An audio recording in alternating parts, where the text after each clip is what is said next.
Je me présente, Mickaël Curto. Je suis chargé de financement au sein de l'association France Active. Mon rôle, il est d'accompagner au sens, notamment sur les problématiques financières, notamment des projets de création d'entreprise.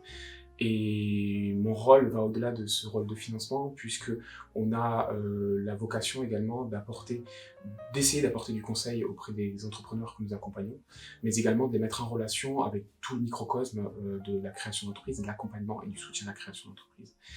Donc je l'ai déjà évoqué, mais je suis donc salarié au sein de France Active. France Active en fait est une association qui appartient à un réseau qui est présent sur tout le territoire français. Et notre association a pour objectif d'accompagner au sens large une typologie d'entrepreneurs que nous appelons chez nous les entrepreneurs engagés.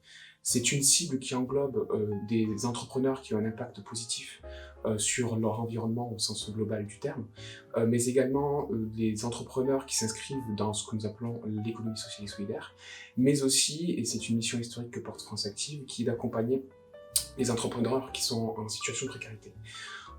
Cet accompagnement au niveau de notre action s'élargit autour de plusieurs métiers et englobe des métiers d'accompagnement qui se structurent sur de l'incubation. On pilote avec 12 métropoles un incubateur qui s'appelle Première Brique. De l'accompagnement en post-création, avec notamment des dispositifs locaux d'accompagnement, notamment pour l'économie sociale et solidaire. Et ensuite, il y a un pôle financement pour lequel je suis salarié, qui a pour vocation justement d'apporter des solutions financières, notamment pour les projets de création d'entreprise.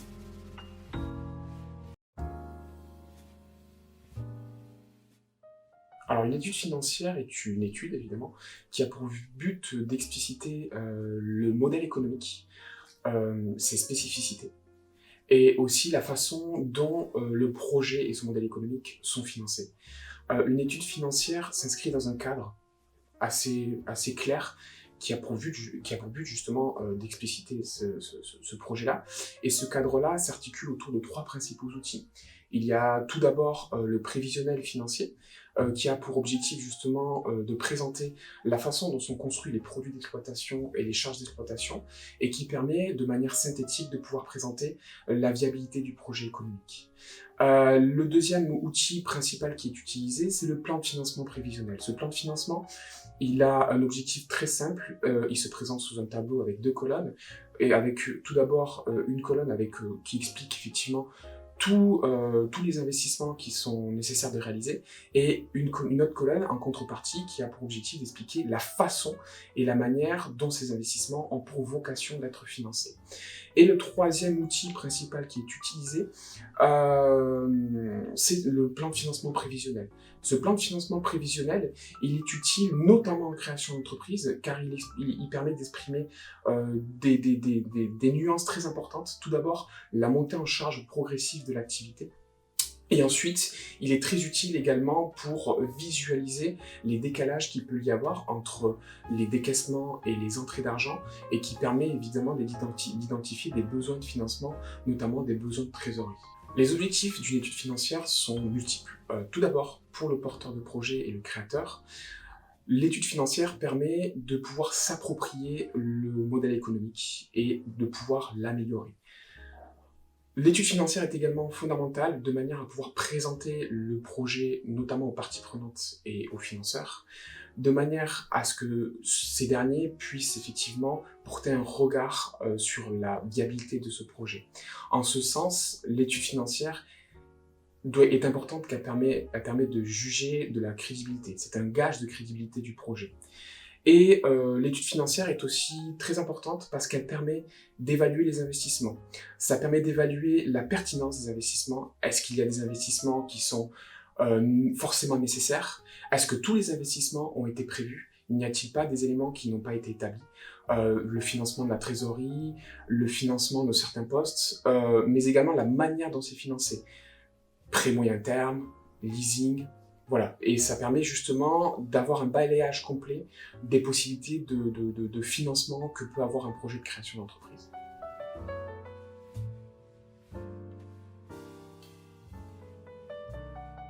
Alors, tout d'abord, l'étude financière est une étape assez technique de la construction d'un projet.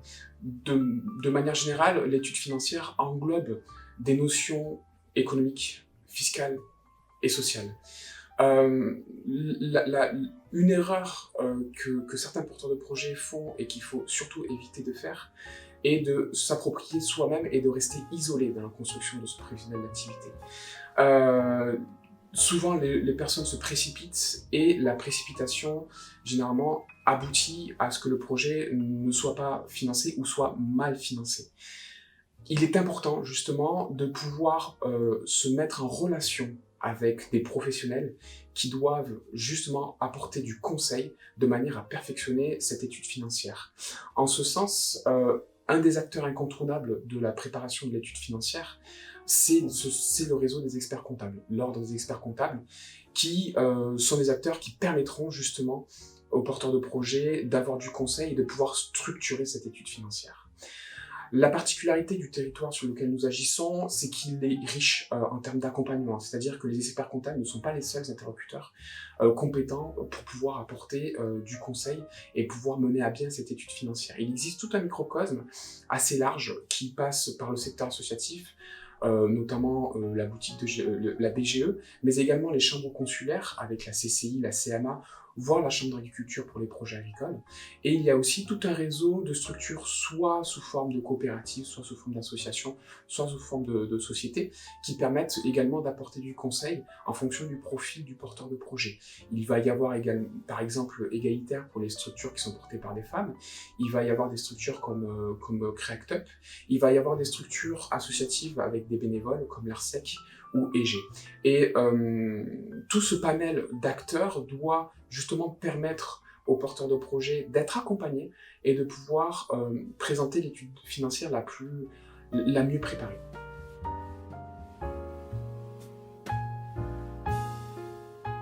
Alors, les aides à la création sont multiples et s'articulent sur des aides à l'accompagnement, mais aussi des aides au financement. Tout d'abord, au niveau de l'accompagnement, c'est une étape qui nécessite du temps, et souvent les porteurs de projets, en fonction de leur situation professionnelle et en fonction également de leurs droits CPF, peuvent être accompagnés et se faire financer l'accompagnement de leur projet.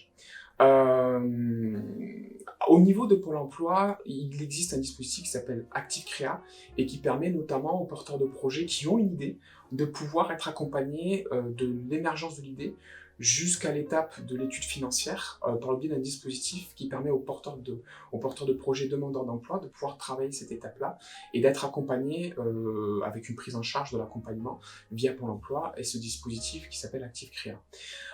Donc l'accompagnement à la création d'entreprise, l'idée, et en tout cas le message général, est de dire que cet accompagnement, il peut être en partie ou en totalité pris en charge, soit par des dispositifs de type Pôle emploi, soit effectivement par les droits à la formation. Ensuite, il existe des aides économiques et financières qui permettent au démarrage de pouvoir mieux structurer le projet. Les aides économiques, ce sont souvent, pour les projets qui sont situés en zone rurale, des exonérations d'impôts, ou pour les projets qui sont portés par des demandeurs d'emploi, soit de pouvoir bénéficier du maintien des droits pour l'emploi pendant 2 ans, soit éventuellement de tirer profit de ces droits pour l'emploi pour les prendre en capital et les réinjecter dans la société pour financer tout ou partie des investissements de départ. Ensuite, il existe une multitude d'aides financières dont certaines sont pilotées par France Active. France Active, une grosse partie de notre activité est de pouvoir apporter des solutions de garantie des projets qui permettent de garantir les emprunts bancaires de 50 à 80%. Ces garanties répondent à une question fondamentale et il y a un contexte fondamental qui est que la création d'entreprise est une étape de la vie d'entreprise qui est caractérisée par de l'incertitude et du risque. Et donc à ce titre, les financeurs sont très souvent dans la nécessité de devoir exiger des contreparties et donc des garanties, et France Active peut les apporter. Cet apport de garantie que France Active peut réaliser, il s'inscrit dans une mission d'analyse du projet qui permet de notre côté de prendre du temps et de réaliser une relation de proximité avec l'entrepreneur. Et cette relation de proximité qui nous permet d'intervenir en garantie est aussi l'occasion justement d'apporter du conseil, de la mise en relation auprès de tout le microcosme des acteurs de la création d'entreprise qui sont sur le territoire. Donc ça, c'est au niveau des garanties d'emprunt. Ensuite, il existe des solutions de prêt d'honneur. Il en existe une multitude. Il y a tout d'abord le PTZ qui est proposé par BPI et la région, qui est un prêt d'honneur à destination des publics en situation de précarité, dont le montant varie de 1 000 à 8 000 euros. C'est un outil qui peut être mobilisé par France Active dans le cadre des études, en complément de l'activité de garantie. Et il y a d'autres solutions de prêt d'honneur, avec notamment les prêts d'honneur du réseau Initiative, car il y a deux plateformes Initiative sur la Haute-Garonne, avec Initiative Haute-Garonne et Initiative Comminges. Il y a des prêts d'honneur, donc toujours des prêts personnels à taux zéro, qui peuvent être mobilisés par d'autres acteurs. Il y a notamment Créade, qui peut mobiliser qui est en fait une structure liée au conseil départemental qui peut proposer des prêts d'honneur. Le réseau Entreprendre, qui, elle, s'adresse à des structures qui ont des projets plutôt ambitieux avec plus de 6 salariés et qui permettent justement de leur faire bénéficier de prêts d'honneur. Et au niveau des prêts d'honneur, je pense que j'ai à peu près fait le tour. Ensuite, il existe, notamment par le biais de la région, des solutions de financement sous la forme de subventions. Et il en existe une multitude. Moi, dans ma fonction de chargé de financement, j'en vois régulièrement deux types. Il y a tout d'abord les passes transmission, qui permet pour les projets situés en zone rurale notamment, de pouvoir bénéficier d'une subvention qui vient financer une partie du fonds de commerce, dans le cadre des reprises de fonds de commerce. Il y a également des subventions pour le secteur agricole qui sont quand même assez importantes de la part de la région, mais il existe une multitude de dispositifs régionaux et le plus simple pour en prendre connaissance est de créer un compte sur le site de la région qui s'appelle le Hub Entreprendre et qui permet d'identifier tous les dispositifs que pilote la région, notamment de soutien à la création.